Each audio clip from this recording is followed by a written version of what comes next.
काम करते हैं, अब फटाफट ट्रेड्स लेना शुरू करते हैं। हमारे साथ हमारा पैनल पूरा तैयार है। आप सभी को गुड आफ्टरनून। गाबा सर, बताइए इस समय की आपकी ट्रेड क्या रहेगी? गुड आफ्टरनून टू यू, सभी पैनलिस्ट को भी गुड आफ्टरनून। स्टॉक का नाम है इटर्नल। इटर्नल में तेजी है, बहुत अच्छा बेस बना है करीब 3 दिन से। आज उसके बाद ब्रेकआउट मिला है। इटर्नल ट्रेड करें 298 के आसपास, स्टॉप लगाना चाहिए 295, करीब ₹3 का स्टॉप।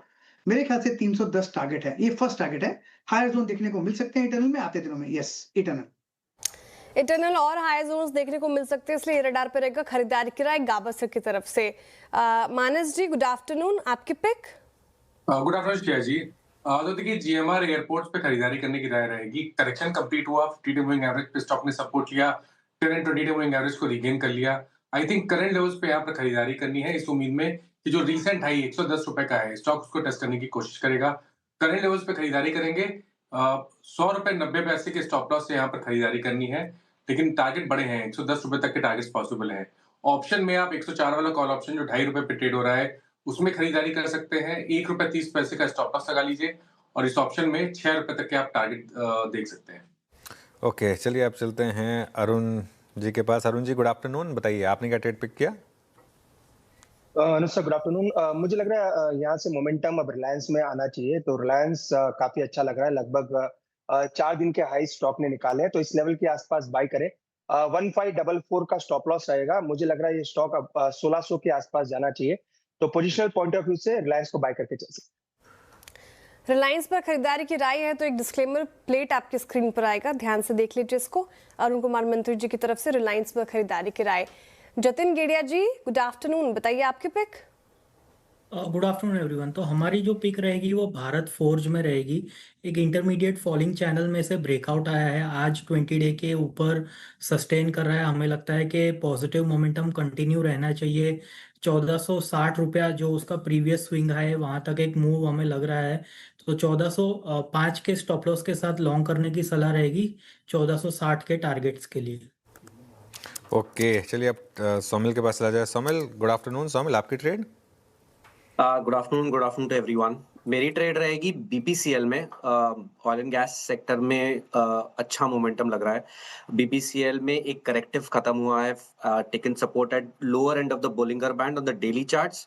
40 और 20 डेली मूविंग एवरेज के ऊपर इस समय चल रहा है। Very good momentum. Stop loss रहेगा 352 पर और टारगेट रहेगा 395। बीपीसीएल पर खरीदारी की राय सोमिल जी की तरफ से आ गई है। टेक्निकल कॉल्स पूरे हो गए हैं कि करके आपके स्क्रीन पर आएंगे, फटाफट से स्टॉप लॉस और टारगेट आप जॉट डाउन कर लीजिए। गाबा सर ने इटर्नल पर खरीदारी की राय रखी है, 310 के टारगेट, 290 का स्टॉप लॉस देख रहे हैं वो। मानस जी ने कहा है जीएमआई एयरपोर्ट्स को आप बाई करके चल सकते हैं। 310 नहीं, ये जीएमआई एयरपोर्ट्स नहीं, 110 के टारगेट है और 100 का 0.90 का आपको स्टॉप लॉस लगाना है। अरुण कुमार मंत्री जी ने रिलायंस चुना है, यहाँ पर खरीदारी की राय उनकी तरफ से और टारगेट स्टॉप लॉस आपके स्क्रीन पर आएंगे। 1600 के टारगेट है, 1544 का स्टॉप लॉस है। जतिन जी कह रहे हैं कि भारत फोर्ज यहाँ से कुछ कमाल करेगा, तो ये काउंटर रहेगा बाई। 1460 की टारगेट है, 1405 का आपको स्टॉप लॉस लगाना है। और सोमिल जी ने अभी बीपीसीएल चुना, यहाँ पे भी बाई की सलाह उनकी तरफ से और 395 के टारगेट, 352 का स्टॉप लॉस मेंटेन करना है। अब चलते हैं एक फंडामेंटल आइडिया की तरफ। राजेश अग्रवाल जी हमारे साथ जुड़ रहे हैं। राजेश अग्रवाल जी, गुड आफ्टरनून, स्वागत है आपका कार्यक्रम में। बताइए, फ्राइडे का सेशन है, पिटारे से क्या निकालेंगे आज? गुड आफ्टरनून श्रेया जी, अनुज जी और बाकी भी जो पैनल में मित्रगण है, सबको नमस्कार। आज का स्टॉक अगर देना हो तो हालांकि थोड़ा कॉन्ट्रा हो जाएगा क्योंकि सीमेंस में बहुत जोर की गिरावट हो रही है, फिर भी मैं कमिंस के साथ जाना चाहूंगा। अगर आप देखें तो इंजन्स और पावर सॉल्यूशंस में एक बड़ा डाइवर्सिफाइड पोर्टफोलियो है, डिमांड बनी हुई है, खास करके डोमेस्टिक इंफ्रास्ट्रक्चर और इंडस्ट्रियल्स। दूसरी तिमाही में देखेंगे तो 27% के आसपास रेवेन्यू में ग्रोथ था, जो कि सॉलिड बीट थी सारे मैट्रिक्स पे। पावर जेन सेगमेंट ने बहुत अच्छा परफॉर्म किया था, 50% की जंप दिखाई थी डेटा सेंटर के ऑर्डर की वजह से। और इंडस्ट्रियल सेगमेंट थोड़ा सा वीक था, मॉनसून एक्सटेंडेड हो गया था उन सब चीजों की वजह से।